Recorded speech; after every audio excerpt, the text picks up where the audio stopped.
Welcome everybody to this episode of Strong Perspective Podcast. I'm one of your hosts, Keith Armstrong, along with Brother Damon Armstrong. Howdy to everybody. uh good evening everybody. Jaquari Armstrong is having a birthday lag uh slash recovery. He had a birthday week, so his birthday was on the 16th, and he celebrated all week. Well, he started last Saturday, and today, hell, he's gonna go to Sunday till it's time to go back. Go Saturday to Saturday. We'll see. But he's still in his afterglow, so we're gonna give him a break tonight and let him enjoy himself. Jaquar, keep going, man. Stay in that afterglow, my brother. Hey, enjoy your birthday, brother. Enjoy Um, yourself. yes, sir. Uh, I hope you got my text yesterday, man. I think it was well-meaning and it was lovely and heartfelt. So let me know what you think about it. we also Andre Mullins, if he can, because he's a busy man, he'll be joining us tonight also. So we'll punch him in if he's able to come through. Uh, Damon, how was your day today, man? Shit, how was your week? Man, my week, man. Hey, you know what, brother? For the last 2 weeks, man, I've been on cloud nine, man. You know what I'm saying? Um, I am really, really focused on doing the right thing, being about the right thing, and all that stuff. All the things that's happening in the world, man. You know what? I'm at peace with it, man, because I got God in my life, bro. I stay prayed up and all that stuff. So, Amen. hey, man, you be surprised, man, what prayer does, brother. Oh, it does a lot. Believe me, I'm a witness of it. You know what I mean? I think Absolutely. I read somewhere in which really hit me strong. This brother said something to me. It was on social media. He said something that was very clear. He said a lot of people um, pray up to God when they don't understand that God is all around us, and we pray for things upwardly, but heaven sends things down to us, so it's already there. I thought that was Right. a different perspective of it. You know what I mean? I was like, wow. And really, if you really think about it, that got a lot of meat to it. You know what I'm saying? Absolutely. Meaning that because when we read the Bible, and I know you've been really heavy in it lately. Um, it's talked about him promising his children, him promising his children everything as far as the blessing, his love, and everything. So if Right. that promise is there, right, it's not coming down; it's already surrounding us. So when I when I think about it, I think about bathing myself in my blessing, soaking myself, saturating myself, Absolutely. waterlogging myself in my blessing, looking like an old shriveled up hot dog spiritually, because it has soaked me through and through. He said you looking vitalized and everything. Huh? Yes, sir. Yes, sir. Um, but yeah, my thing is, excuse me, everyone. Folks want to call all of a sudden. But as I was saying, when you try to look at it from a different perspective and understand the things that you need to know about what's going on in your life, Hmm. it gives you confidence, because you need to walk in confidence. When you look at, all right, let me put it like this, then this is what I'm discovering now. And you have your own discovery as well, Damon. And you're welcome to share it. This is what I'm discovering.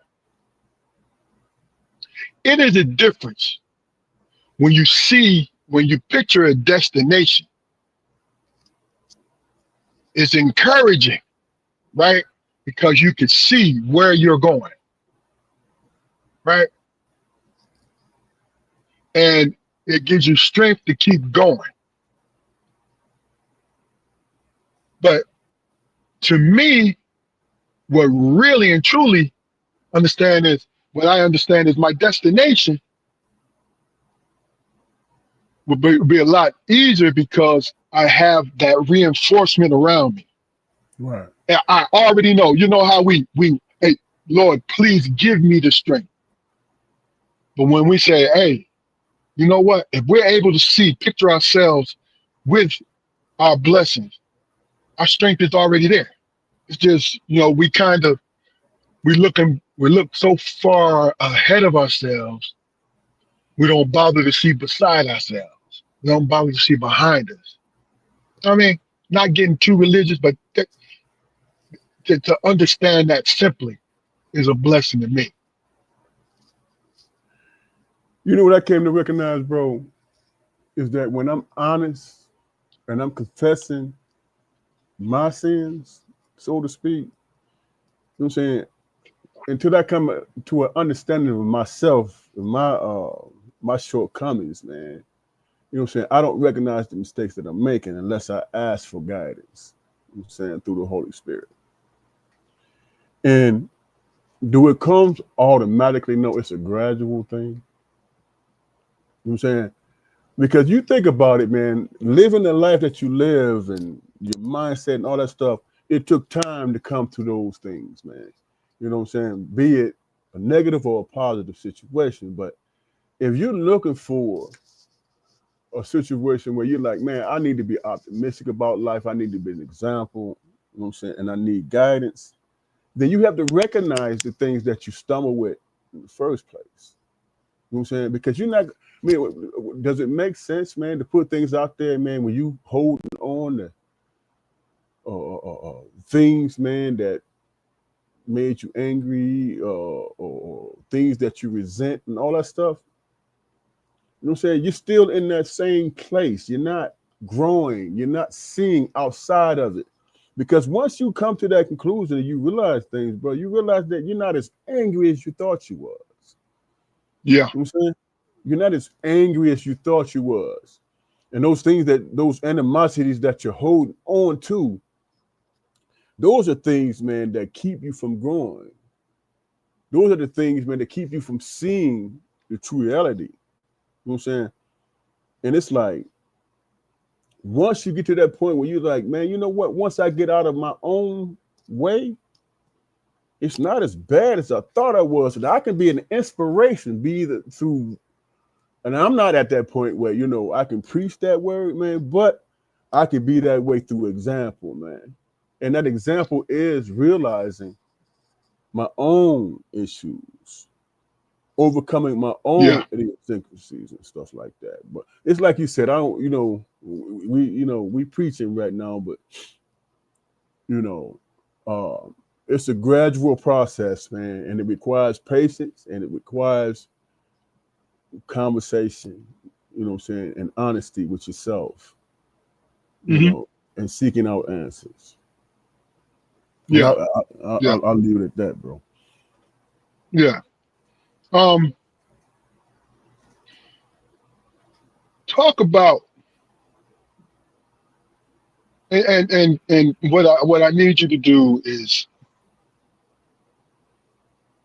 let's touch a little bit on generational curses. Can you looked up the scripture? Can you start with the scripture and What I came up with was then we Genesis 9, chapter 20 to 27, talking about curses of Ham, you know. And I think a lot of times that chapter and verse has been, you know what I'm saying, it's been misinterpreted, you know. But when I was thinking about it in its totality, man, I was looking at it and I was going through all of it, and I was thinking about it through history.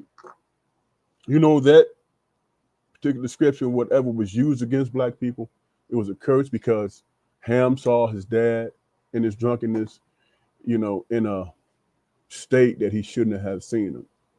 You know what I'm saying? And that has been used against us as black people to say that we're cursed. You know, and you can talk about, you know, the Torah, or you can get off into the Talmud too, because the Talmud goes more into detail to justify those things that's happened to us as black people. You know what I'm saying? Mm-hmm. And things they used against us. And I think that, like I said, it was misinterpreted. You know what I'm saying? They saw it in the wrong way. Because when you look at scripture, especially the Jewish scripture, the Torah and all that stuff, they're talking about their own people. You know what I'm saying? They're talking about their own people. They're saying, this is what's happening between us. You know what I'm saying? You can broaden it out, you can broaden out the scope, and you can include, you know, the other two brothers, Japheth and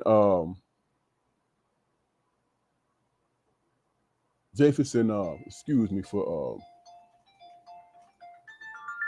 let me turn this off, bro. Excuse me for a minute, people. Yeah, I think, you know, while you're doing that, I think what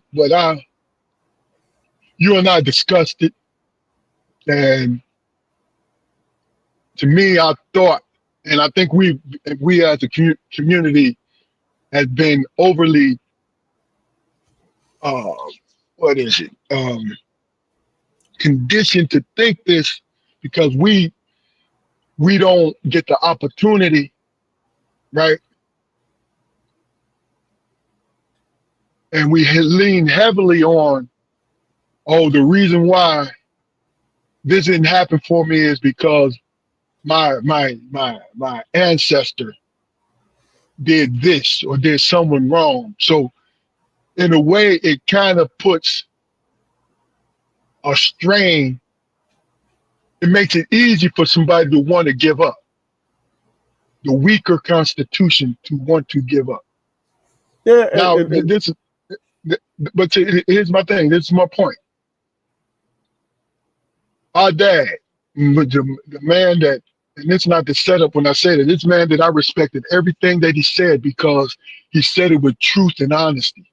mm-hmm. He always said when something didn't go right at that moment, he called it the Armstrong curse.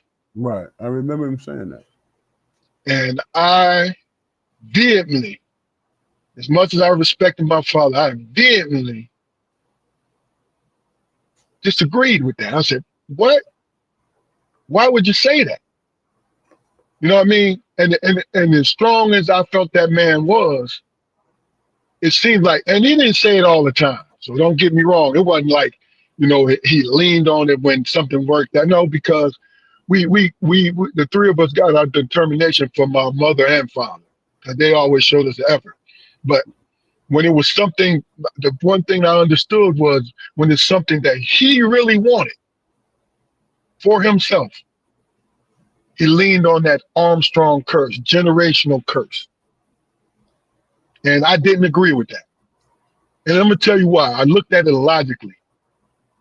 Now, you can be on the biblical thing, but you kind of gave me your opinion about that. So I'm like, well, look, you know, one day I said to him, and we really didn't get into a long discussion about it. I said, well, look, I was born, aren't we, me and my brothers, born to change that if you think that's what the case is? Why should I accept it? And the thing about it is, I told him, I know you're not trying to make me accept it, but you repeat it long enough, I'm going to repeat it. You feel what I'm saying? Right. And if I repeat it, I allow myself to believe that I have a limitation on life. But go ahead. I'm sorry I cut you off, but go ahead and finish your point, though. My point is, I brought that up, man. I brought that particular scripture up, man, because for hundreds of years, man, people use that to manipulate and take advantage of. You know what I'm saying? Like you said yesterday, man, I don't believe in generational curses and stuff like that. You'd be surprised, man, at all the different, you'd be surprised at the things, man, that people try to convince you of based on, scripture and stuff like that. And it's like, is that really us? You know what I'm saying? Is it us, or have we been conditioned to think and feel that way because of misinterpretation? Because of misinterpretation. And that's what I was looking at. I was looking at, okay, I'm gonna read through this and I'm gonna say, okay, what is it really saying? You know what I'm saying? Are we interpreting it the right way? I mean, do we see it as it pertains to whoever the author of the time was? They were talking to their specific people. You know what I'm saying? And their Okay. situations. And how does it apply to today? It's easy, man. If you look at how we are seen across this globe, man, especially here in this country, but in terms of across this globe, we are more subjected to scrutiny and all these different things, and people actually hate us. And guess what? We've never done as Black people in this country. We've never invaded the country. You know what I'm saying? We've never stole from another country. We never did anything that would require somebody to hate another person, right? We as Black people in this country has never done that. So I can see how people can say, well, if people around the world have this vitriol and all these things, all these different feelings about us and hate us for no reason, then the only conclusion that we can come to, brother, is that it must be a curse there. It must be a curse there. But when I started thinking about it, I said, maybe they dislike us because of our excellence, man. Because we lead the world as far as examples, as far as innovation, as far as creativity. You know what I'm saying? Even though we were oppressed under this so-called curse or whatever, we were oppressed, we still led the world in all these innovations, man. And people follow us, they mimic us, they monetize our stuff. You know what I'm saying? And it's like, why is it so much pushback or resentment towards us when we never, like I said before, we never invaded anybody, we never stole anything from anybody, whatever. So my point is, it's easy to come to some fictitious realization, man, when it really, that's not the case. Maybe it is because we thrive under tyranny, maybe because we thrive under subjugation. You know what I'm saying? And people can't understand, how the hell are they still, how come they're not evil? How come they're not vindictive? How come they haven't found ways to conquer and overcome, you know what I'm saying, to be in control of society? We are in control of society at the lower end of the spectrum. You know what I'm saying? And that's that's a strong constitution, man, of a people. That's strong, man. Even though you are seen this way, everybody copies you. Everybody sees you as something that they want to be. They see you as something that they want to be, but they despise you because you have that something about you. And maybe it's maybe because of the propaganda that's put out. Hey man, they might be innovative and they might be this and they might be that, but they're not to be trusted. You know, they're not to be trusted. But let's monetize their innovation. Let's make money off of them. You know, I don't know if I'm I know in my mind I'm thinking this way. I'm thinking, wow, you know what? Even though we have people feel about this, be it black or white, they feel about this around the world, but we still thrive. You know what I'm saying? Gotcha. We still Understand. thrive, and we still are leaders, even though they don't want to give us that credit for being that. You know, some young brother from the hood might come up with a new dance or a new whatever, and guess what? It's gonna go worldwide, and somebody else is gonna monetize it, man. Of course. Of course. You know. What up, brother? Excuse me, my What's brother. going on? Man, my apologies, man. I just didn't even see any type, but I'm here. What's up Hey, with the look. brothers? No complaints, man. No complaints. Everything is everything, my guy. You know that. And look, and don't apologize, man. You know, things be happening. It happened. I'm waiting to See, get some equipment delivered because they told me today they're going to deliver my equipment. exactly. So I'm about to have the full-blown lab over here. I'm about to have the see, that's full-blown what's lab. up. That's what's up. You know what I mean? Let's go ahead. Let's catch you up. Everybody, this is Andre Mullings, Yes, sir. friend of the show. Welcome again, sir. Well, Thanks for having me. Let's start with how was your day today? Man, I can't complain. It was a great day. It was a great day here. You know what I'm saying? I'm good. It was a great day. I can't complain at all. Good. you know, I try to manage the day.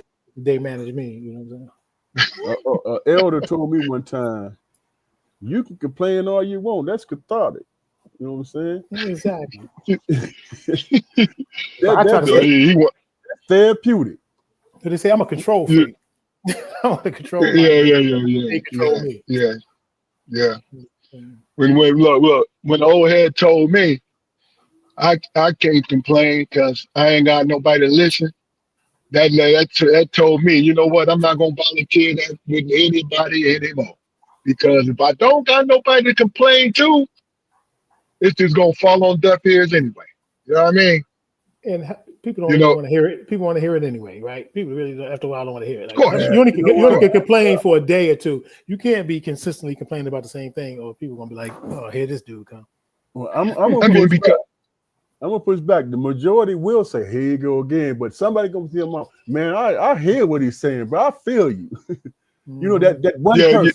All it takes is one. Because you know why? Because you know why? Because he's gonna be in the same damn mood you in. Hey man, come on, man. You just said what I needed to hear. Let's talk about it.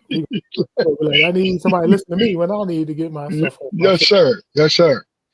But then the contortionist, though, man. See, you got to be careful with the contortionist, where you're the type of brother and sister that listen to people's problems, right? But then when you have one, you run into the contortionist, right? Contortionists can move their body any way they want to do it, right? But you run into them and say, "Hey, brother, hey, sis, this happened to me today. So for real, tell me about it." Well, I tripped over this stone and I broke my leg. Man, that's just like the time I broke my leg. And you want to know something? Now they talking about themselves all over again.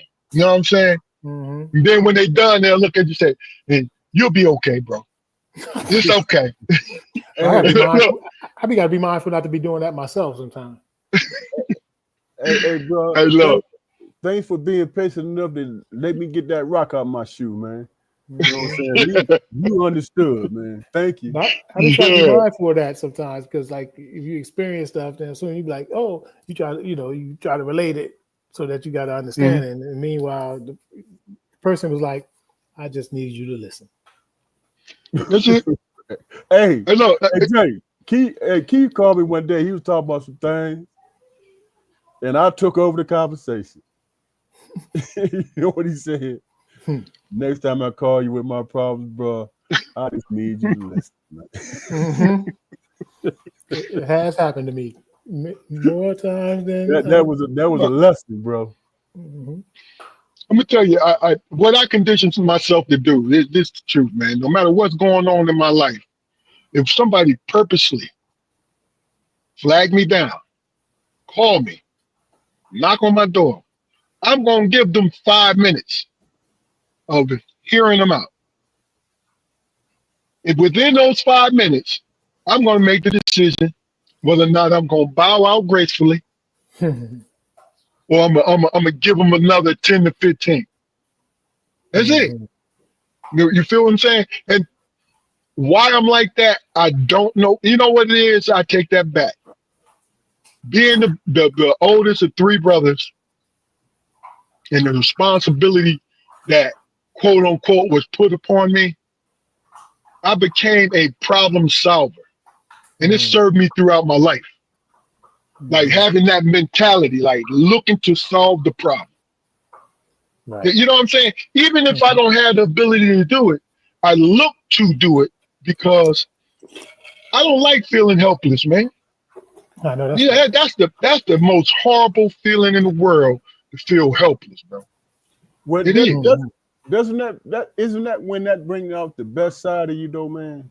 When you feeling helpless and you come up with a solution within yourself. Hey, man, this works for me. You know what I'm saying? I'm not hurting anybody in the process, and I figure I solved the problem. See, that's what I said. You know what it is? I mean, that's a good point. But I don't get to that because I hate that feeling. Because it has me thinking illogically sometimes. You know what I'm saying? Where I put myself in the position when I was a youngin', put myself in the position to take something from somebody. And that's not my nature, to take from somebody else.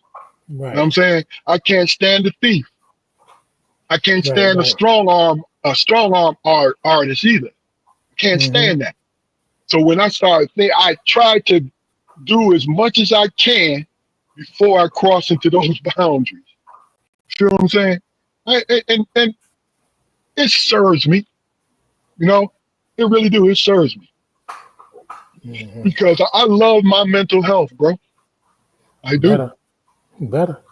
Love it. The peace of mind is wealth. Yeah. Because you two both know me.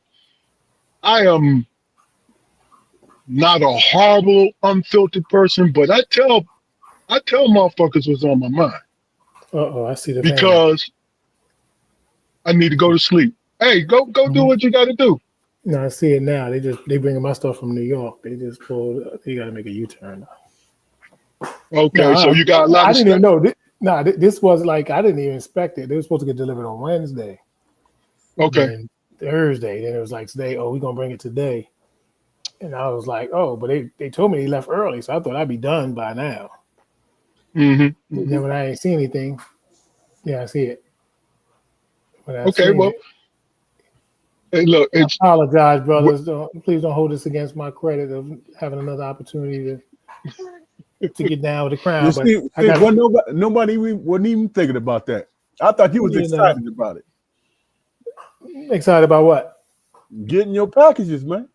Oh nah, man! I'm about to get the lab. It's about to go down in the town, boy. It's about to go down in the town. I got the whole lab getting delivered right now. All right, well, before you go, man, quickly give us your opinion on generational curses before you go. Oh, they are prevalent. Like I live and work with that every day. Like generational curses, right? You just see it I worked with a lady one time, Dr. Bailey. She's out of Philly. She was like, she said something that was profound at the time, and it's just I don't know if I was mature enough to even understand it, but she was like basically what we went through, slavery is like in our DNA, right? Okay. Certain things, right? So that's the passing down of all the different components that had that major effect on us, still are prevalent today, right? Like, you know, you whisper when you say white people, you don't say white people, and the white people, right? You whispering still, like you things of that nature. Generation curses with like manhood, like what manhood is, right? Or generation curses of what womanhood is, right? Yeah, So I know you got to go. I want to just push back just a little bit, right? Is it having a curse meaning that you have no power over it? See, I don't agree with generation. I think you have power over it, but you have to recognize it, though, right? I don't think people recognize it. It just is what it is, right?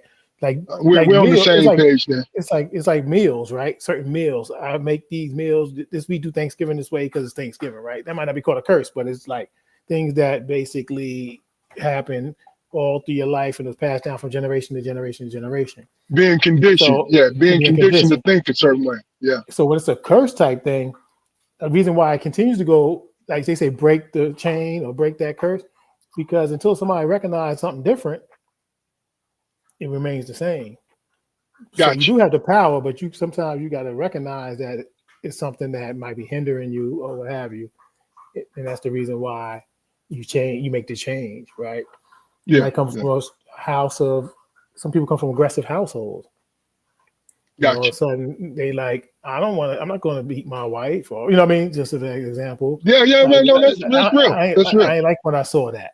You know what I'm saying? But see, is that breaking it? Is that breaking it? I know you got to go.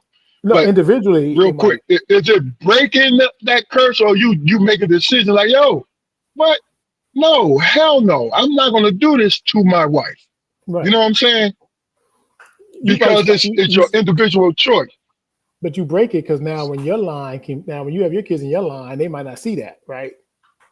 So yeah, of course. They might not use that as a frame of reference in their life moving forward. No doubt. So I definitely think it's definitely something that we gotta see that it's something that's happening in order to, you gotta recognize it in order to do something about it. You see it as a curse. A curse is definitely something like, a curse means it's something negative, right? It's something negative, right? So I got to see it as something negative.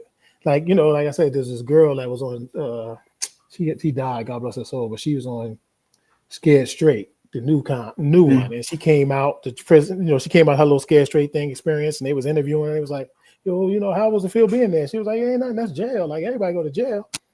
It was like, what you mean everybody go to jail? It was like, shit, my mama just came home from jail. My daddy in jail. My cousin in jail. My brother's in jail. I remember her. Yeah, you know what I'm saying? And then the lady, some people behind the camera was like, I never been to jail. And then other people was like, you know, other people behind the camera, you could just see her looking at people, and they was like, I was never been to jail. And she was like, what? You could see her like come to like a epiphany, like, and then she like, it was so genuine. She was like, wow, I thought everybody went to jail. Yeah, curse, right? That's the curse. Like, I'm prepared. Like, I've been growing up. They told me I'm going to jail. Jail is part of our life. Until somebody decides to break that curse, jail will seem like the norm. Gotcha. Because that, you know what I said earlier to Damon, because our dad kind of he kept calling it the Armstrong curse. So when I told Damon earlier, I said, well, look, aren't we here to actually do something different, whether we do something different or not? This is the conversation I had with my dad. I'm like, yo, aren't me and my brothers here not to do something like that? Especially if we see if it's something wrong. Why if it don't work out? And I said earlier, it was stuff he didn't say it all the time. It was things that was important to him. And he called it the Armstrong curse. You see what I'm saying? And what that taught me was that this strong man that I admired could be disappointed. Because a lot of times we don't see our fathers as being disappointed. You feel what I'm saying? We learn disappointment from our mothers. Well, I didn't have the experience of a father in my household at all, so I didn't. You know what I'm saying? Like that wasn't a frame of reference for me. Really, all I had was my mom. But she did an outstanding job of not babying me and nurture, making me like soft. So I wonder sometimes if her wanting to like hug me and nurture me to an extent that she held back because she wanted me to be a man, right? Like, hey, I can't let you fall. You just gotta get up. I ain't gonna baby you. So how much she must have took out of her maybe to say, you know what? I want to hug him and nurture him at this moment, but he just I can't because I got to do the best I can and then let this dude be so dependent on me. Right. So, of course. But so that's that having that strong figure like in the house that represented manhood. I never had that. Got you. I don't regret it either. I don't regret it. But you know what you just said? Mm-hmm. You just described what you said you didn't have in your house. Mm-hmm. You know that, right? You just look. I didn't have. See, here's my thing. Like I said, them people probably knocking at your door, Dre. But no, I'm ready for them to come back up. They ain't come back up the block yet. I don't know okay. Here's what it is we don't. If we don't look around. We kind of miss it because we always have that one person is supposed to do or show us or tell us when the person who's there could be saying the same exact thing that what you're looking for. You see what I'm saying? I think like my mom was always right, but I didn't. When I remember I was a teenager, especially when I was a teenager, I was like, she don't know she ain't a man, right?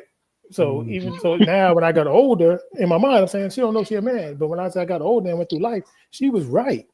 Right. Yeah. But I just felt like she didn't know because how would I think right? Like, Exactly.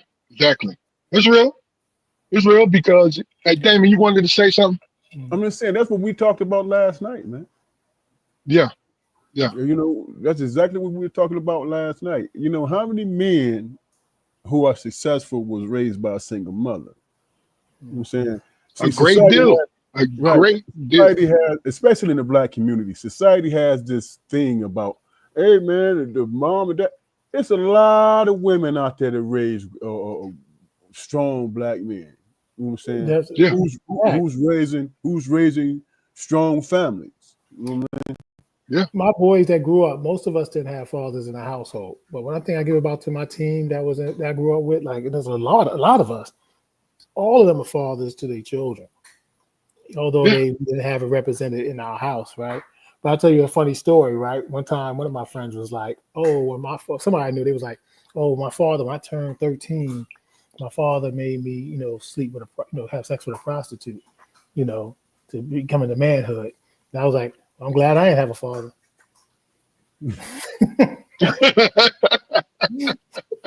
So I'm saying that to say, just because you got a father don't mean it's good. Hey, Dre, listen. Maybe not a prostitute, but if Pops hooked me up with my man 50 grand. No, but all jokes aside. But it depends on that nurturing that led up to that too, right? I don't know. But when the story was told to me, I was like, and back in the days, it's like when I first went to a strip club when I got back to New York. I was coming up, we weren't going to strip clubs and nothing like that. That wasn't the thing. So my man used to always like, go to strip club, go to strip club. So I ain't going to strip club because I'm thinking about, when I thought prostitutes, I thought like the 70s. I grew up in the 80s. They was just drug addicts out there doing their thing. So I was like, that's nasty, right? So my mind automatically went to, that's somebody I wouldn't even want to touch. Like, I don't even want to be in the same room with them if I have to because they seem like they disease infested. But then one day he convinced me, like, he's like, we got out of work today. We don't never get out. You got to come with me.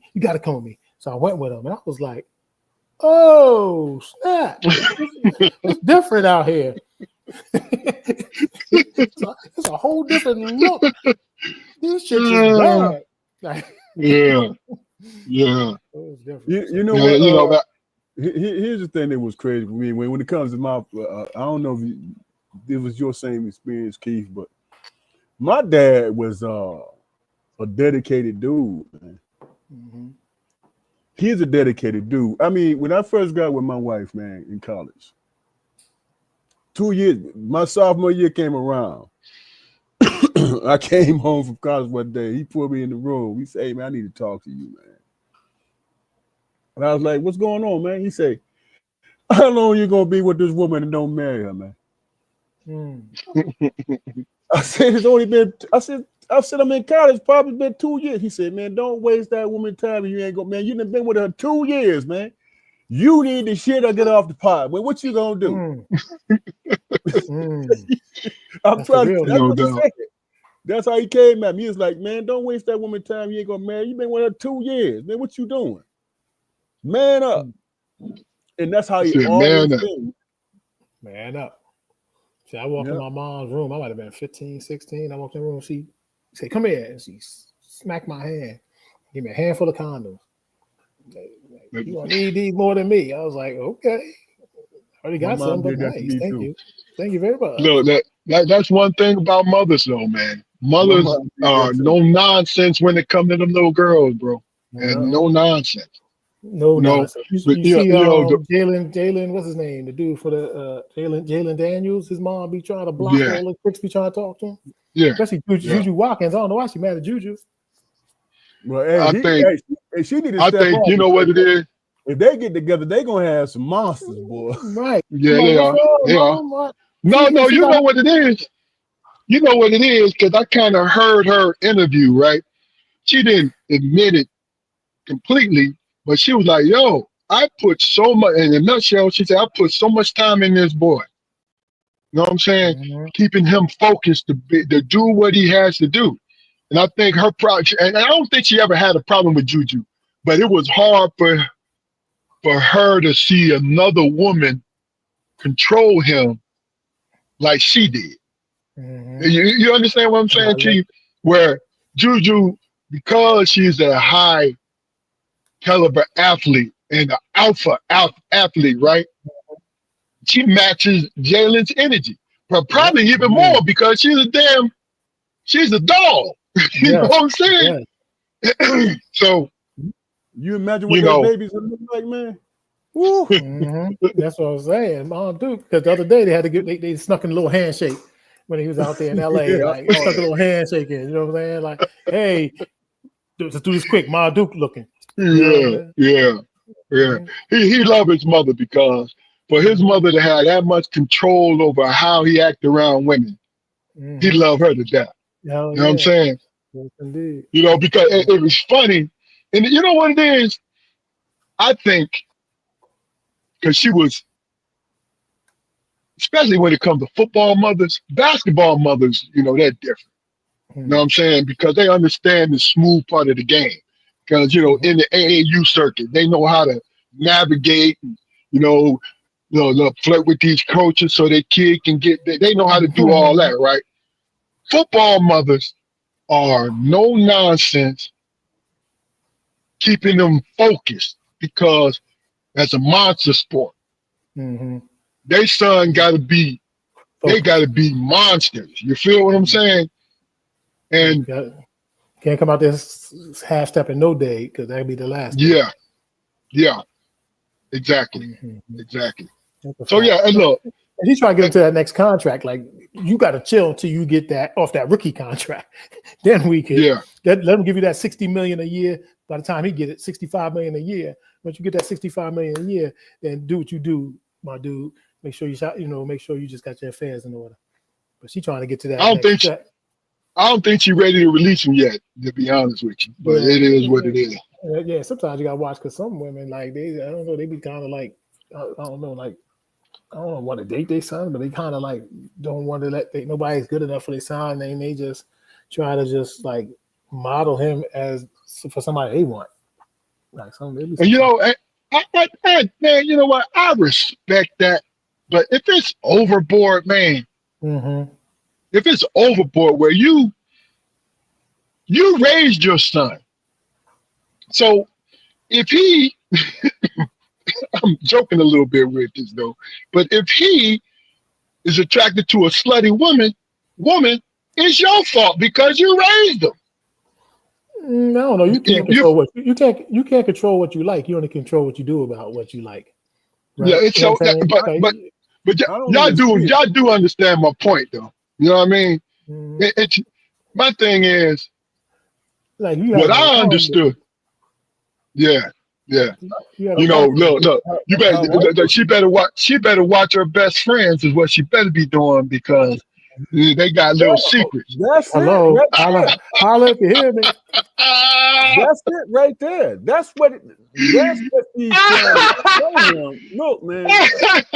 Look. Shit. Man. Everything that look.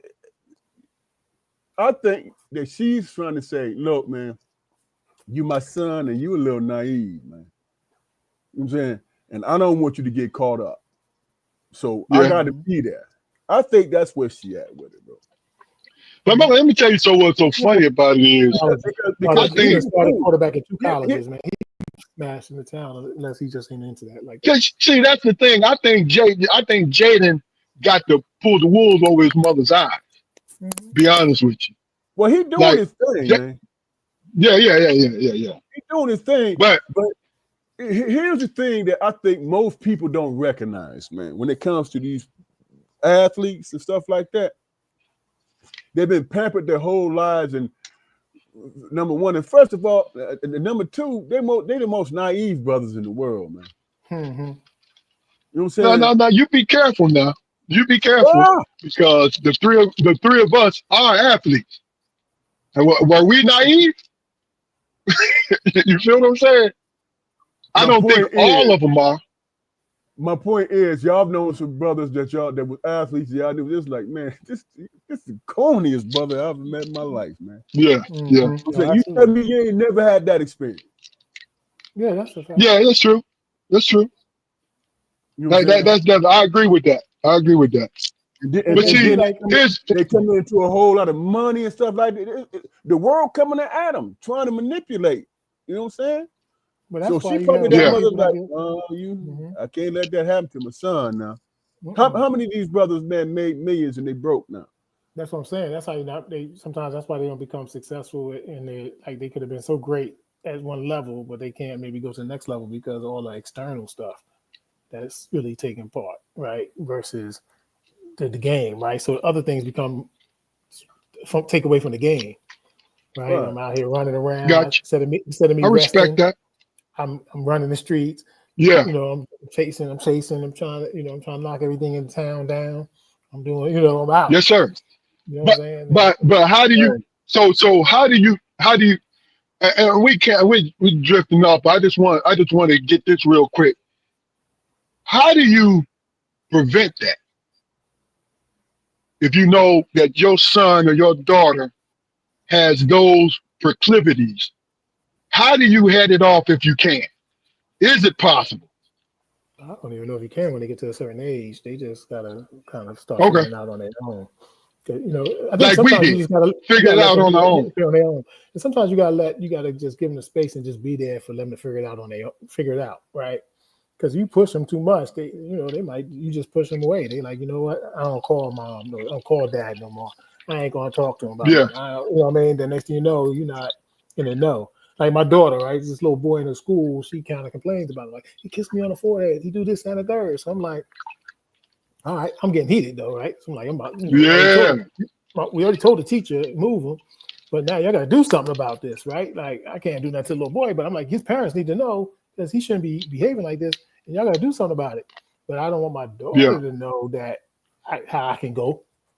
And then I'm upset about it because then she might be scared to tell me moving forward. So I got to play it cool with her, like just ask the questions, whatever. Let's play cool. So it feels like she remains comfortable in bringing that information forward throughout her life, right? Opposed to like, I can't tell my daddy because he might go out there and catch a case. Yeah, it's real. Say his nuances to this shit. Mm-hmm. Now I'm being patient, man. Yeah. I was trying to find a good segue, man. But I think we just might as well get into it because the time constraints. Dre, Mm-hmm. are you familiar with the FBA, Foundational Black Americans? I know you've heard it in the ether, correct? I've heard it, but I don't really have too much. I don't know too much about it. And really, it's exactly what it is. The Foundational Black Americans, right? I'm doing this in the sense that I'm naming different things, different topics that I've been hearing within the last 2 months or so, right? And you know the historian and documentarian, what's his name? Tariq What's his Nasheed. name? Yeah, Tariq Nasheed, right? He coined it, Foundation of Black Americans. And let me read this to you. Foundational Black Americans refer to Black people in the United States who are descendants of the enslaved Africans brought to America before the Civil War, Mhm. right? The term emphasizes that this group founded the economic, cultural, and social foundation of the United States through centuries of unpaid labor, invention, and struggle. Yep. Key ideas and focus, right? It's coined and popularized by Tariq Nasheed, filmmaker and social commentator. It stresses lineage based on identity, not just skin color, but not just skin color. Highlights the unique history and contribution of those whose ancestors built America, separate from more recent Black immigrants. More recent Black immigrants, meaning the Caribbean folks, the island folks, right? Mhm. And the African continent folks, Mhm. right? And he says it promotes self-determination, reparations, and here's the thing. Based on that description, I have two questions, Damon and Dre. Based on that description, do you have a problem with that? It's kind of, I guess it's saying a lot of different people. I think so you're talking about people pre-Civil War, and you're talking about Talking about slaves, like slaves, right? talking about right? descendants of slaves, yes. Right. And then you're talking about people coming from the Caribbean that had their own oppression, right? Then you talk about people from the continent, right? So it's too many, it's different time spans, right? Because I don't know, it probably what you say influx from people coming from the continent of Africa. Mm-hmm. I don't remember that a lot of them being here in the 70s compared to now, or the 80s compared to now. So now, like between the mid 80s and towards the 90s, that it was a mass influx, and at least in places I was at, right? So in New York, when I went back to New York, you started seeing a lot of Nigerians mostly, right? You catch some people from Guyana and stuff like Ghana. Nigerians are everywhere. Nigerians is deep, right? Nigerians is deep. So they started Yeah. becoming the main part of the community, right? West Yeah. Indians was always there, right? I remember, it was coming up. Jamaicans was always there, Trinidadians and everything. When I came up in New York City, it was always there.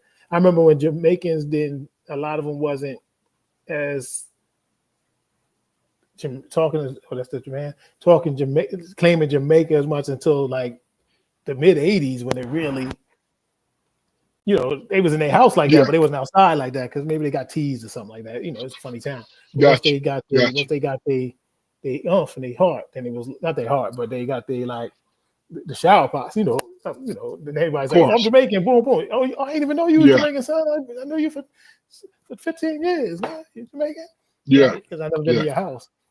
But I say that to say that I think you're trying to bring people together, but I think the plight is so different. This guy's calling me. The plight is so different that that But here, you can't put them all here, together as far as experience. But let me. we all treated the same though. Yo, come around and take a U-turn and park behind that black Volvo. You see that Charger right there? That black Volvo, the Volvo right behind it. Park right behind there. That's my house right there. It's my fault, y'all. But before you go, see, I know you got to go. So here's the thing. With him, it's a debate, and I understand the way you see it because of the time frame that you was raised, right? Mm-hmm. Exactly. It is the recent picture of it, right? And then, Damon, I want you to give your point of view. It's the recent picture of it where he is on different platforms arguing with folks from the African continent, from Haiti, from Jamaica, different places, because these folks is criticizing American blacks, saying that we're lazy and we don't know how good it is. We don't know how good it is, right? And he is hitting them with facts because they're mad at him because he chooses the term. He said, why do you want to be associated with us? Because what he said was, I choose this term because we as a people get criticized by outside blacks from different countries. Me and my wife had this conversation And yesterday. and what he did was draw a line. And it's comical on TikTok because he goes live on TikTok and debate these people. But what he does really, he does it for comic relief because he's clowning them and they get frustrated. But real quick, Damon. So real quick, I gotta go. This dude's pulling up. I really want to get into this too. I'm so sorry, y'all. Don't worry about it. I'm not pro any divisiveness, but people got to recognize that you come in here and like no matter where you came, like my wife said, wherever they came from, they was never the minority though, right? So they were the majority wherever they came from. We've great point just as the minority all the time. So that's my wife's point. So at the end of the day, your plight is different because even if you came over here, first of all, you came over here because you wanted to come over here, so you came over here on a mission, right? And you always know where you can go back. You got a place. Wait a minute. Got you. We here, right? And we have nowhere like to just go, right? We have to just deal with. We had to fight. Y'all came in after the fight. You don't call nobody lazy. Yeah. Y'all came in. The fight's still going on, but y'all came in way. If you talking that crap, you wasn't here for the fight. You only got the opportunity because we laid it down. So don't even talk that bull crap. Because if we didn't hold it down, lay it down, you wouldn't even come over here because you wouldn't even. You know what I'm saying? So don't even talk about us. Like it's lazy when we built this whole shit. And that's true. That's true. But listen, Dre, we know you got to go, man. But we appreciate your time, man. I'm so sorry, man. Please invite me back because I got to get down for the crowd. Oh man, come on, man. Listen, I tell you that we tell you this every time. Whenever you want to come on, you let me know, and we got you. All right, brother. Good money. Next week I'm at Pitt. Okay. Yeah. Hey, let people know what you're doing at Pitt real quick. Oh, at Pitt, we're gonna do the 30-year anniversary, but we just going up there for homecoming. We're gonna be at Rollins down in the Strip District. We're gonna be down there from 5 to 9 on Friday, October 24th. We got some appetizers there, cash bar. We're gonna do a few raffles, some stuff off, and it's just a meet and greet. You in town, come through, see who's in town, holler, and then see what we're gonna do afterwards. We already know what the arts and all that's popping, son. All right, brother. Yo, I love y'all brothers, man. Love you too, man. Holla back. All right. Well, Damon, what's your take on it? My take was the fact that he established it was very meaningful, man, because you got these brothers and sisters, man, coming from these islands and stuff like that. And this is not me against them. It's me responding. Yeah. You know what I'm saying? Because what people have to recognize, this is what our father taught me one day. He said, man, You're not racist, man. You just responding to racism. You know, that's going to always be your position. That's what it is. You're responding to it because being a foundational Black person in this country, you are an American. You are the history of this country. You know, and through the 14th Amendment and stuff like that, that's when all these immigrants start coming in. You know what I'm saying? Taking advantage of what we already laid down. But but they want to say, and it's not all of them. I'm not saying that's not the case. I'm not saying that's the case. But some of them, especially those who are established, say, hey man, I only been in this country. My family only been in this country so long. How come y'all not like this? But what they refuse to recognize is that you wouldn't be here if we didn't lay down the foundation. You know what I'm saying? Yeah. And then you want to tell me what island country you're from. First of all, okay, the name of the country that you're from is the name that it is. But where were you from before that? You know what I'm saying? You came from the same western shores that we came from, the same ones. You know what I'm saying? Do you know what tribe you came from from the western side of Africa? Do you know the tribe? No, you don't. But you say, I'm Jamaican, I'm Trinidadian, I'm Haitian, I'm this and I'm that. Yeah, but what tribe are you from? See, you don't know just like we don't. You know what I'm saying? You're claiming the country that you come from, but you don't know the tribe from that western coast of Africa you come from. So you are no different from us. So when you say, well, y'all don't have a culture, okay. Your culture is the name of the country you come from. You know what I'm saying? Y'all learn, when y'all got delivered out of slavery, y'all learned how to cook your own way and all that stuff, just like we did. The same way. You know what I'm saying? The same way. The only difference is you are able to put a country behind the name of it, but you are just displaced as we are. But you just come from a different place that has a name.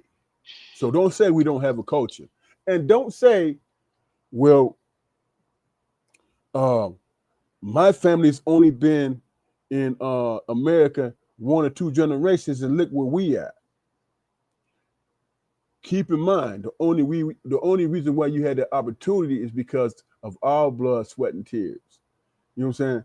If you want to know who we are, just like y'all Jamaicans, just like y'all Trinidadians, just like y'all whoever, we are Americans. You know what I'm saying? Because we were here in the inception of the country and build something from it. So don't get it twisted through that racism structure. You know what I'm saying? That's been, you know, that y'all been taught and convinced that's what it is. They have no culture. They this, they that. They're bastarded people or whatever. So are you. So are you. You know what I'm saying? You from Africa. How come your country don't have an African name? You know what I'm saying? How come it don't have an African identity? What it has is people brought over here and learning how to adapt and building a certain culture just like we did. Just like this. So that's why I identify with what he's saying. When he say foundational, what do you mean? What he mean by foundational, that means that we've been here and we've built and established ourselves as this. You know what I'm saying? But it just so happened that we are Americans. Y'all are Jamaicans. Y'all are Cubans. Y'all are this, y'all are that. You know what I'm saying? But there's no difference. We all displaced. We all came from some place where we can't really track. We could do DNA and say, oh, this is the area where you might have came from. Mm-hmm. But where is, you know what I'm saying? You're not Alex Haley. You know what I'm saying? Where you could point to a finger and say, hey man, this my ancestor was Kunta Kinte. You don't know. But you can identify with, hey, I'm from the Dominican. And this is where my family established itself. Just like we did here in America. There's no difference. We all displaced. We all our heritage and who we are and where we come from, there's a disconnect because, you know what I'm saying, we were brought here as slaves. Y'all didn't come over here on boats, man, looking for a new horizon and say, hey, you know what, let's go for another country and establish a country. You didn't do that. You were brought here in the Americas. You're no different from us. You know what I'm saying? So when we lay down, so when Tariq Nasheed laid down foundational, he is making that connection to who we are as Americans in this country, but we're Black. We do have a culture. We do have an establishment. Matter of fact, y'all feeding off of ours by coming over here. It ain't like we're going down to the Caribbeans. Y'all coming up here because y'all been allowed the opportunity based on our blood, sweat, and tears. So don't get it twisted. So and my take on it is similar to yours and Andre. What Andre spoke, what his wife said, makes so much sense when they said that these folks come from the different countries in Africa and different countries in the Caribbean. They are the majorities in those countries, so they have a different mindset when they come in. This is us. This is who we are, right? First and foremost, I have to be a little hostile when I say this. And this is not meant to offend anybody, but you coming here to escape poverty is what you're doing. We have been minorities here, and things have been put in place to block our ascendance, right? But for the last couple of minutes, I've been trying to remember this English professor's name or historian's name. But he said something very, very profound. He said, it's unfair when the folks coming in are compared to regular working Black folks. He said, because when they come into this country, the fact that they're able to get here, they're part of the upper 10% of their country. I agree. You know what I mean? They're part of the upper 10% of their country. Now, this is an English. This guy was born in English, a historian. I'm so sorry. If you guys know his name, put it in the comments for me. But I'll have it next week. But he said that if those upper 10% of those folks coming here compared to our actual upper 10%, our actual 10% would be tenfold in comparison to them. It would not be any issue. But guess what? I want to say, I don't want to say, well, because of racism, this and that. No, because of the conditioning of how people are made to look at our community and the way our community look to ourselves. I saw some brothers who was on social media who have a great podcast. I'm not even going to name the podcast because I don't want to throw a negative light. But they went down the line talking about, yeah, they come over here and within a generation or two, they've built everything up, and we still can't get along, and you know, praising them, right? But they don't realize that they didn't include themselves in that same conversation. Compare yourself to these people that you are comparing to our lower middle class, poverty stricken folks. That's an easy, that's low hanging fruit to compare yourselves to that area, because we're scraping to survive. We're scraping because whether or not it's some conspiratorial thing to keep us down, or the simple fact that we don't get the same opportunity, or we don't cooperate enough to put each other in a good position, whatever the fuck it is, right? We're still working for a better life. But then you get those folks, and they got folks like that in our community too, that's smelling themselves. You blacks are lazy. You American blacks are lazy. You don't understand. You don't understand how good I got 1 or 2 jobs and this and that and da. Right? But damn, there's other folks. There's other black Americans got 1 or 2 jobs too. That's having a great living too. But you always pointing your vision down. It's like you because said, you're afraid. Fruit. And that's the thing. You're pointing your finger. That's always been my problem. Like, yo, you looking down instead of looking straight ahead and looking up. Because what you would do would get dizzy. Because you understand that you really and truly can't compare to the people that you think we are as a whole community. You feel what I'm saying? Like, come on, man. You know, and do I agree with Tariq? Yes, in theory I do. You know, I don't like labels. The only label I like is being, and I'm just talking about as far as us as a people, is being called black. Because I already know I'm American. Right. You understand? That's a given. But I never give up. I don't see anything wrong. As a black man, I never. That's who I am. Yeah. I can't do nothing else. So let me because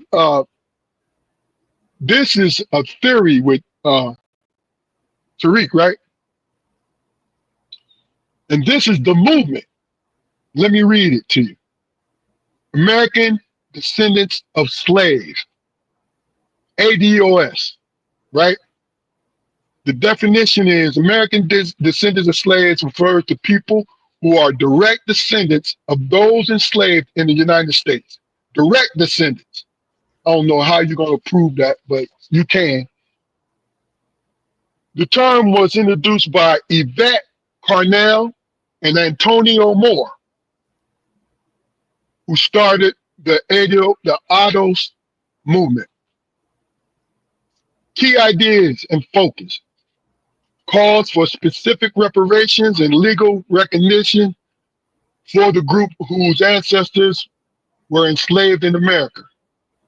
It argues that Black Americans descend from slavery face distinct economic and social disparity. I'm sorry, not depravity. Well, even though I can put that in it too. Yeah. It's disparities that differ from those of Black immigrants and other Africans. You know what I'm saying? So with that, that's a movement. You know, they want reparations, and they taking a step further as Nasheed, because that's his label, because that's his that's his identity of us. Well, ADOS, they're like, look, we want y'all to recognize and separate us from immigrants from other countries, because we have a right to be here, because we've been here from the very beginning. Right. But I just wanted to give them, equal amount of time. But like I said, it's funny. I'm gonna be transparent with you. When I first saw Nasheed, when he first said it, right? When he first said it, I thought it was a good term because he's a filmmaker. You know, the information that he was giving out in those films, the documentaries that he did, informational things. He's well Yeah. established in his information, you know what I'm saying? And I understand that. So I didn't understand why it was a black backlash that he wanted to distinguish, just like the other sister and brother, Yvette and Antonio, why they wanted to distinguish us from being, it's their right to be that way. You know what I'm saying? Right, but it's a backlash. Look, and understandably, the majority of folks who want to be included in here don't have any ill will, like, you know, like the ones who think they're superior. No, they see us all as black people. But the thing about it is they have to understand that some of us eyes are so wide open that we feel as though we need to distinguish ourselves so we can get more for our community, in which we're not getting. I think their main motivation is to establish, because we have so many different black communities coming into the country, man, that who came here and whatever. I think it's to establish that lineage, man, who's been here. Yeah. Yeah. To establish that lineage and say, hey, man, these are the people, because you have to be able to differentiate between who was here and who deserves reparations. You have to you know, distinguish between the two. Everybody can't claim just because they're black that they get reparations, man. You know what I'm saying? That's not realistic. You know what I'm saying? If you look at it in that broader scope, man, it'll bankrupt the country. But if you look at it in terms of who was here from the very beginning, who established themselves, and who are actual Americans, right? Who are actual Americans, then there is a standard for who, you know, reparations and being able to come up with a monetary resolution. You know what I'm saying? But I'm being pessimistic, brother. I really and truly am not counting on any reparations because they're trying to erase everything about slavery in the schools. So to think that, and it's a good fight. It's a good fight. Isn't that a reminder? Hey, look here, you know what? We might not ever get those reparations, but in terms of what we represent in this country and what we establish, understand that this is owed to us. Even though y'all don't have the will to be able to give it to us, at least you know and understand that this was earned and this was owed. But here's the thing, man. And it's not switching gears. I think it's kind of. And in terms of, not to cut you off, but in terms of reparations, man, that can come into a lot of different situations, man. You know what I'm saying? You don't have to always be monetary. Yeah. You know what? Me personally, and this is my own personal feeling when I say this, I have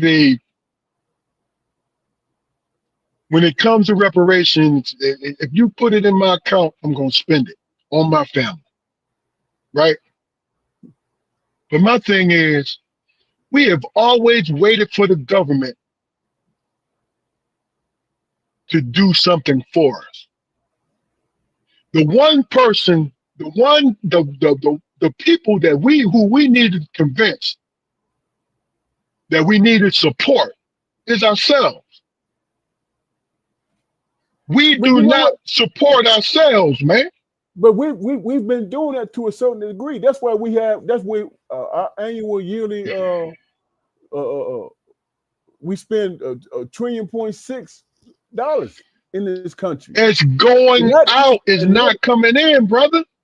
And that is where we have to learn how to, you know what I'm saying? That's the point. But what I'm saying okay.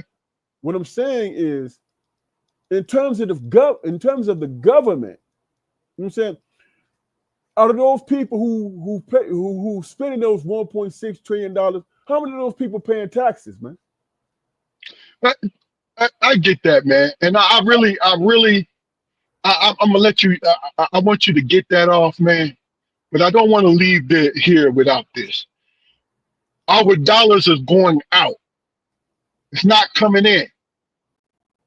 Now imagine if you slowly start to turn it in, meaning financing our own banks and institutions. Pour our money into our black institutions and get them off of the government teats. Okay. Not completely. You say trillions of dollars. Think about that.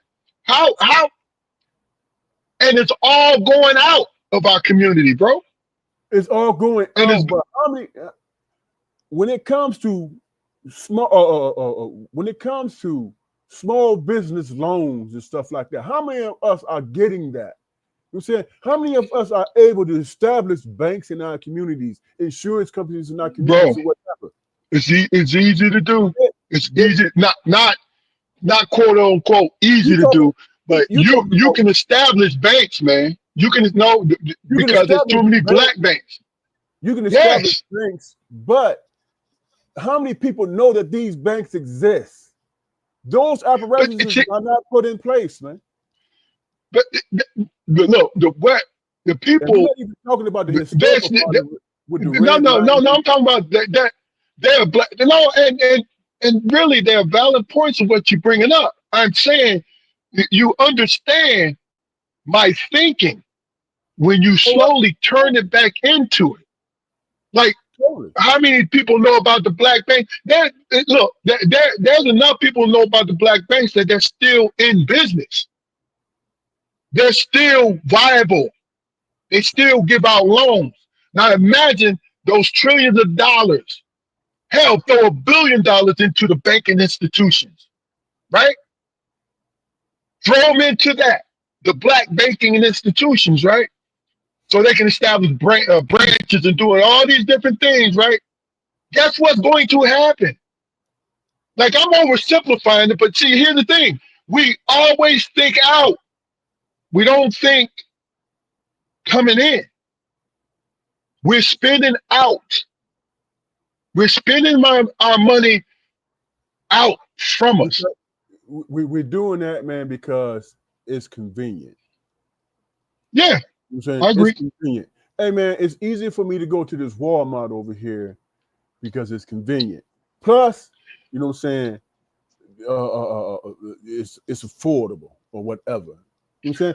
But you think about it in terms of marketing and stuff like that. How many black banks do you hear, did you see that's being marketed?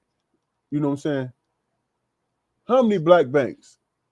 How many Asian groups are undercutting the hair and those products community? How many people? Because they are in our community.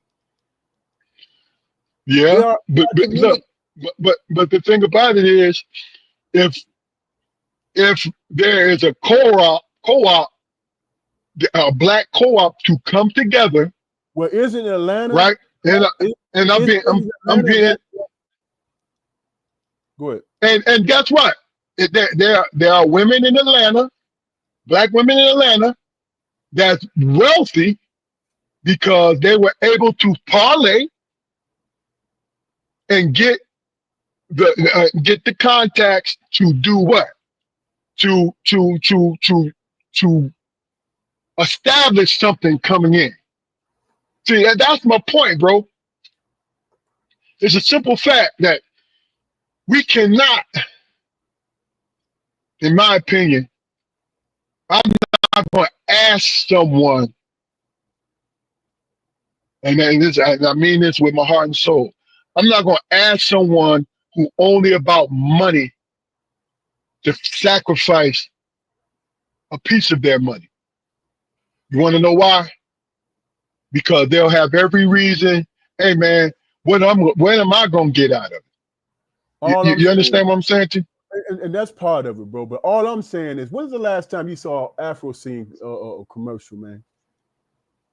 That wasn't. I mean, that wasn't on. What's that dance show that used to come on? Soul Train. Soul Train. But you know that's Johnson. That's Johnson and Johnson though. Johnson and Johnson. He sold it. He sold his company. Well, no. His wife got it. I don't know what she did with it. I'm sorry, but see, I don't want to misquote anything. But go ahead, man.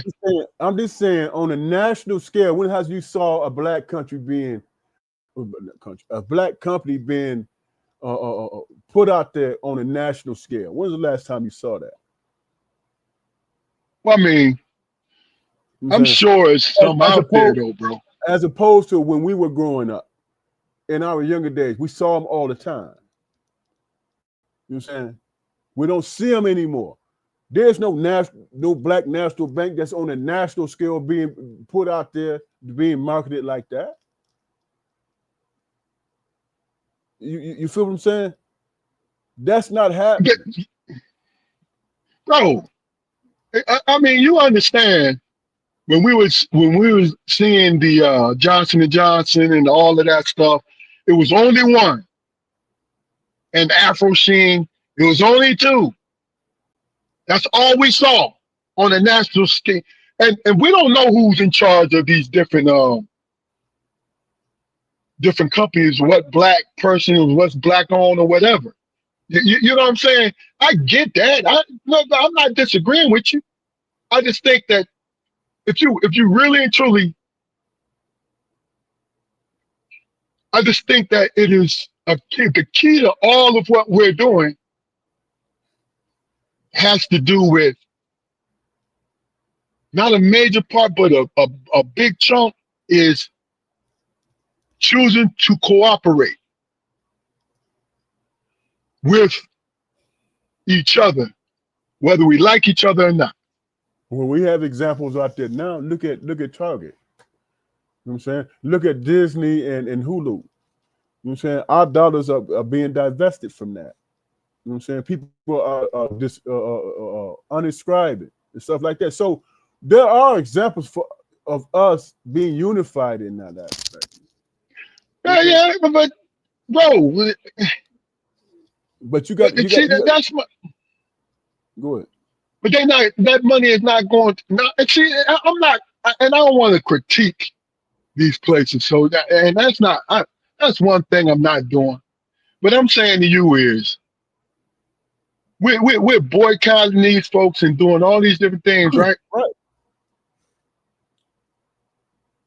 But who is creating a black situation so we can put our dollars into that? Well, it's all at this point, bro. At this point, in my estimation, man, in my understanding, right now it's about divesting from these, from these. Okay. Corporations. But the rest of it, you think is exploratory shit. And the thing about it is you think I'm looking, want you, and I know you know we're on the same page. When I ask these questions, I don't expect you to have an answer for it. You know what I'm saying? Because I say that simply to say that there's not an answer because a lot has to be put in play. You know what I'm saying? We can't even agree on who we gonna like in entertainment. Now that, you know what, that sounds stupid. Entertainment is just entertainment. I've just come to that conclusion. You know what I'm saying? Like, we are bombarded by having, and there's nothing wrong with it, but it is something wrong with it, where our only positive light are our entertainers. They spotlight our entertainers. I say they, meaning the machine that makes money off of people watching their television, watching their channels and their streaming stations. So we are a big part of their entertainment so they can make money. But see, I think it is, because you got to think about it, it's 1% of total black men. No, it's probably less than that played in the NBA. There's probably 1.5% that play in NFL. MLB is probably saying those are the things that we are concentrating on. The people who sing, the people who dance. That's another small percentage. But our sight is directed towards them. When there are more of us that's working and sustaining and taking care of our families, but we do not see enough examples of that. That's all. I mean, and that's not an indictment on anything. I'm saying that's within my division. That's something that we can work towards, bro. That's exploratory shit. We can work on and gather the information on how to reach out in those those certain markets or whatever. But what's wrong with entertainment, man? Because that's worldwide. What's wrong with entertainment? What's wrong with investing in that on an independent situation? Because right now we don't own anything. Yeah, but that's my point. If we get some of these so-called billionaires and millionaires to come together and say, okay, we want to build up our own entertainment, whatever, across the globe. What do you think? What do you think the people in those fucking billionaires in Dubai is doing? They're slowly taking over the internet, the entertainment business. Period. Yeah, and they're throwing the bag at a bag that people cannot refuse. Well, Elon Musk ain't doing it. You know no, I was answering to what you were saying. Like, you know, the billionaires that we have, but see, how do we ask someone who's been single-minded? I mean, we can ask, but somebody single-minded wanting to be a billionaire, because when you're a billionaire, really and truly in business, you are cutthroat. You are a savage. You are a savage to amass that much money, right? Maybe we have to be that, bro. No, no. Let me just finish my point. Think about where ourselves is okay, so now when you say that, then how do you ask a savage to share? You understand what I'm saying to you? This is why it's better to have that. It's better to be a group, to be a conglomerate, to be a damn co-op, and become unbelievably rich. Because then you have many minds. Go ahead. You want to be like the Green Bay Packers then, huh? It is what it is. But look, I hear what you're saying, bro. I mean, it's just a matter of, you know, being focused and having the understanding that, you know what, we want to be in part of the global economy.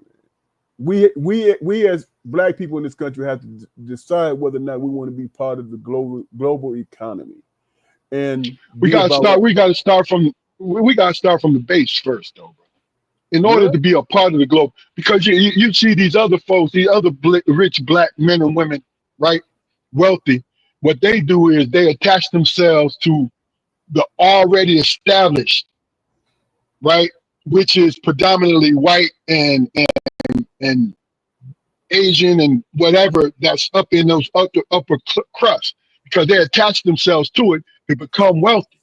We got to start from the bottom, and not the very bottom, but I'm talking about build a foundation and build up. Well, you know how you negotiate, bro. Like we've been doing by divesting ourselves. But we had to go. So if you divide, well, look, that's a wonderful point. But if you divest yourself, as I said earlier, where do you take it to? Hell, you go where the resources Because at. Go where the resources exactly. At.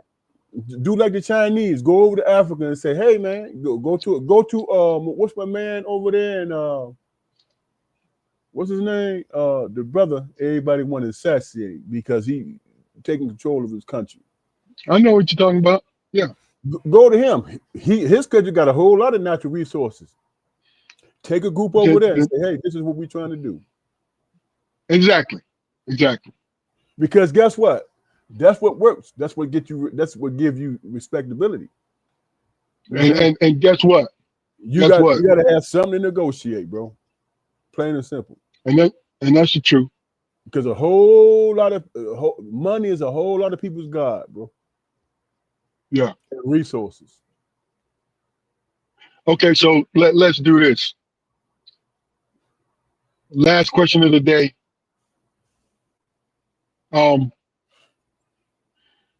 What did you think about today's conversation? I think, man, this is a great start, man. I'm very comfortable in this discussion, man. You know what I'm saying?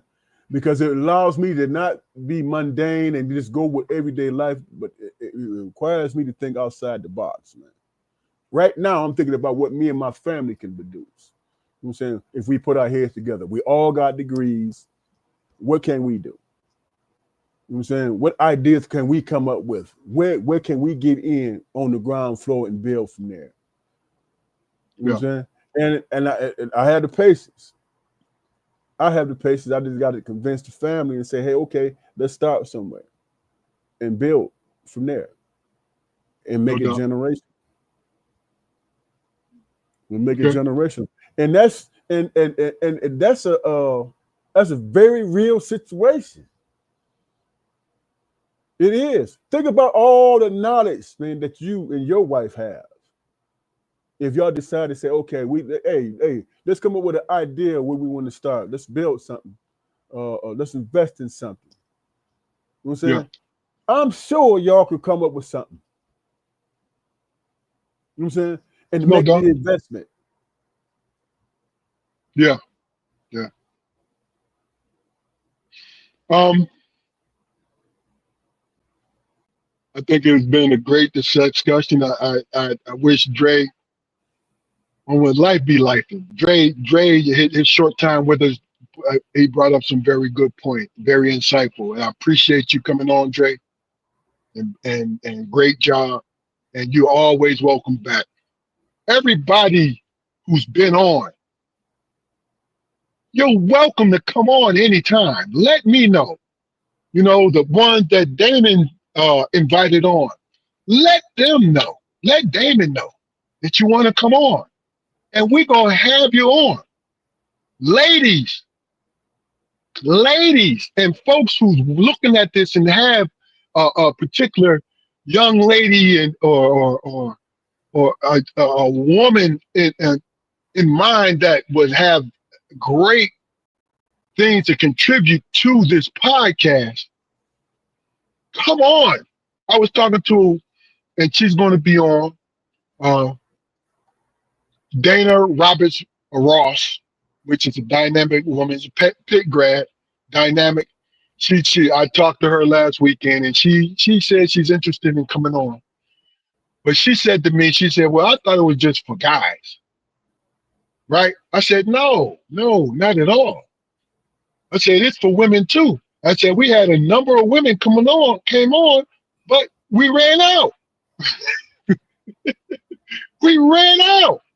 And then when we want to double back, one or two came back, but we can't get folks to come on. But please, please come on and share your wisdom, share your views, share everything that you have to share with us. Get in contact with me. You can get in contact. Look, leave a message on our YouTube channel, and I'll get in touch with you, and we'll go from there. Facebook, I got almost 2,000 friends. Any of you young ladies in there, any young men, and I'm calling y'all young because I'm an old head. Any of you guys who want to come on, let me know. You're welcome. Please go to our YouTube channel, like, share, and subscribe. Like, share, and subscribe, and build our numbers up. Because this podcast is worth to listen to, no matter where you come in at. It's worth listening to. We promote conversation. We promote communication, because those are two different things.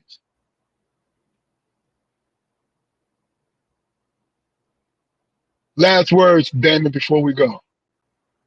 My last words is this, man. You'd be surprised, man, just how much your opinion matters, man, if you understand your individuality, man. You know what I'm saying? I believe personally that everybody's put on this earth, man, for a reason. And the biggest sin is to be convinced that you don't matter. You know what I'm saying? That you don't matter, that your opinions don't matter, that or you striving to be your best self as a human being on this earth, that matters, man. It means something. Just don't allow the world to convince you that you don't. That you just going through the motions, or you just here to survive or maintain. You know what I'm saying? You're here for a reason, man. Your opinion matters. You striving to be your best self needs to be heard, needs to be recognized. You know what I'm saying? It needs to be recognized. So come on and give it to us. Let us know. What do you think? Yep. What's your dreams and hopes and aspirations? Not what the world tell you, but yourself. That thing that the world try to tell you that you shouldn't speak about, because you might think that it makes you an outsider or make you different. That's what all the people. If you look at all the people who are very famous that the world remembers, it's people who are individuals who brought their own selves to the situation. You know what I'm saying? That's what makes you, people remember you. Man, that dude was different, or that female was different, and it was they spoke on some deep shit.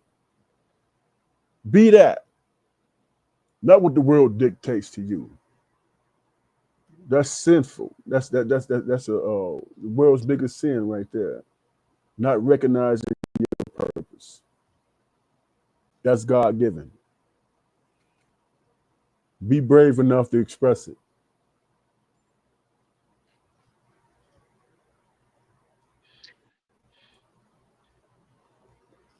All right, Be brave enough. Be brave enough to express it. We're here next week, Friday at 7:30. This is Strong Perspective Podcast. As I said, go like, share, and subscribe, and share us with people. You don't have to watch the whole thing, because we make it happen. I had somebody tell me, well, look, y'all stay on one subject too long. You know why? Because we explore that subject. Now, if you bored with it, then come back next time. Don't have a problem with that. You feel what I'm saying? So we appreciate everybody who tunes in. But this is Strong Perspective Podcast. I'm your host, Keith Armstrong, along with my brother, Damon Armstrong. You guys have a wonderful weekend. We out. Be blessed, people.